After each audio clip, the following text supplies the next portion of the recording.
हमारे देश का हर वो शख्स जिसके सम्मान में खड़ा होता है, जिसके सम्मान के लिए दिल से दुआ निकलती है, वो हमारे देश के जवान और हमारे देश के जवानों की वीर गाथा और उनकी शौर्य गाथा इतिहास के पन्नों में युगों युगों के लिए अमर है।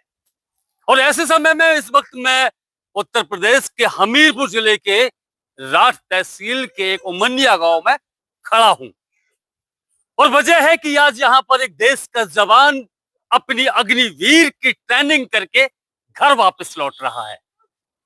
पूरे गांव में खुशी, हर्ष और उल्लास का माहौल है और पूरा गांव एकजुट होकर उसके स्वागत में पलके बिछाए गांव के बाहर खड़े हैं। इस दौरान छोटे छोटे बच्चों के हाथों में हमारे देश का राष्ट्रीय ध्वज तिरंगा और महिलाओं के हाथों में फूल मालाएं, आंखें बड़ी बेसब्री से उस लाल का इंतजार कर रही हैं।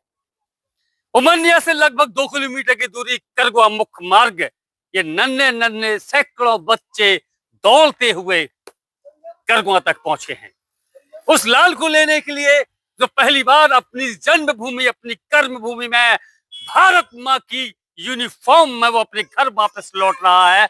फरहान खान साहब, फरहान खान वालिद खान साहब, उनके वालिद कौन है? अंसार खान साहब। उनको अपने बेटे पर गर्व है और उनके साथ साथ पूरे गांव को उनके बेटे पर गर्व है। ये सारे लोग उन्हीं की राह तक रहे हैं कि कब वो आ जाए, कब उनका दीदार हो जाए। पूरे गांव ने सोचा कहीं ना कहीं हम भारत मां के उस लाल को घर लेकर आते हैं तो वो खुशियां देखने लायक है। डीजे, भांगड़े, ढोल, तासे, नगाड़ों के साथ पूरी गांव की महिलाएं और बच्चे उनको लेने के लिए प्रस्थान कर गए हैं। यहाँ पर कुछ लोग हैं, थोड़ा सा उनसे चर्चा कर लेते हैं कि उनको कैसा लग रहा होगा कि अब उनके घर के बच्चे देश की रक्षा के लिए अग्निवीर की तैयारी करके घर वापस लौट रहे हैं। जनाब, क्या नाम है आपका? मेरा नाम शाहिद मोहम्मद खान। शाहिद मोहम्मद साहब, आपके गांव का एक बेटा जो इस वक्त भारत माँ का बेटा हो गया है, और कहते हैं कि ऐसे में आपको कितनी खुशी हो रही है कि आपका बेटा इसमें देश की सेवा करेगा?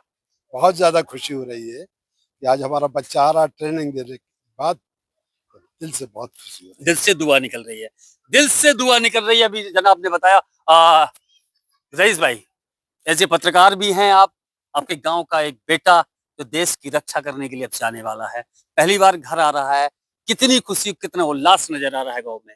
खुशी हमारे गांव में, देवन भाई मैं आपको बता दूं, इतनी खुशी है कि यहाँ आपने देखा होगा कि सारे बच्चे, महिलाएं, आदमी, बुजुर्ग जो भी हैं, तो फिर अगर देखा जाए जो देश की सेवा के लिए निकलते हैं तो एक वो बहुत बड़ी सेवा होती है। जो वो फौजी होते हैं जिनकी वजह से हम आप अपने घरों में चैन से सो पाते हैं और हमारे लिए बहुत बड़ा गर्व है। और हमारे लिए क्या, ये सारे देश को गर्व होना चाहिए कि वो फौजी ही है जो रात दिन अपनी सीमा पे ड्यूटी करता है, जिसकी वजह से हम यहाँ चैन पे अपने बच्चों को पढ़ा रहे, लिखा रहे और खा रहे, पी रहे और सो जा रहे। लेकिन वो किन परिस्थितियों से गुजर के जब वहां पहुंचते हैं तो आज हम क्यों ना उनके लिए खुशी, उनके स्वागत में क्यों ना खड़े हों? बिल्कुल बिल्कुल, एकदम सही बात। और ये इफेक्ट बात है जब हमारे देश का जवान सरहद पर ड्यूटी करता है, तैनात होता है, जब वो ऐसी ठंड में, कपकपाती ठंड में, बर्फ में बिना खाए पिए देश की रक्षा के लिए खड़ा होता है, तब हम लोग चैन की नींद सो पाते हैं। और ये पूरा गांव अभी भी उस लाल का इंतजार कर रहा है कि वो कब आए। तो मैं चाहूंगा एक बात, सीधू भैया, आप थोड़ा सा सड़क की ओर इशारा करिए कि हम लोग, ये सारी आंखें उसी का इंतजार करें। थोड़ा जूम कर लीजिएगा और जूम करके दिखाइए, बच्चे वहां पर बैठे, 20 पे कर लीजिए और जूम करिए थोड़ा सा। ये देखिए वहां